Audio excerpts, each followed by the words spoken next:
My question is that when there is a war between two countries, what is the solution Islam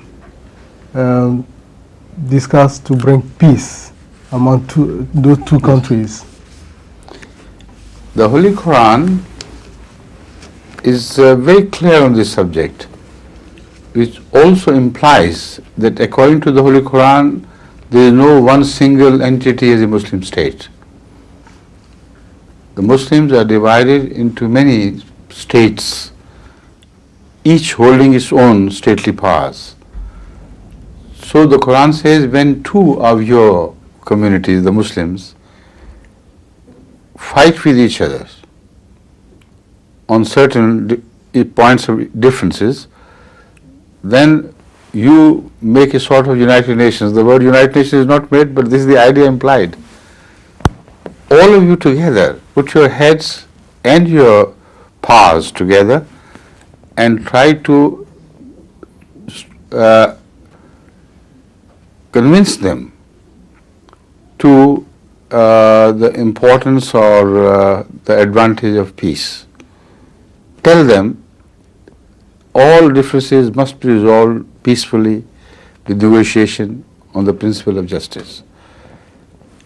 When you do that, if they listen to you, then bring them together.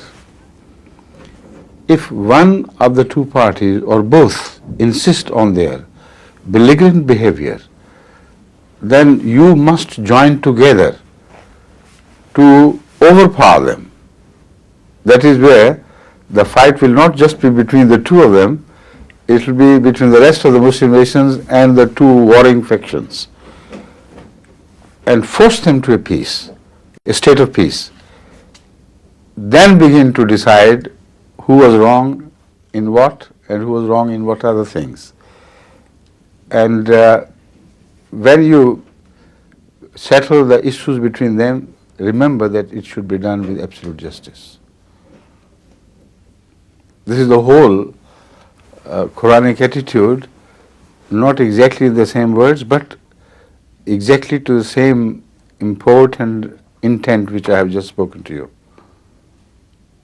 Does it cover everything which you had in mind or no? Yeah. And because what else if you had in mind? Yeah, because I still see a question mark lingering on your face. Huh? Yeah, because what you said is clear, but why there is when the United Nations, try to bring peace, and the peace. See, the United Nations is not working in accordance with the principles enunciated here by the Holy Quran. They are not working for absolute justice.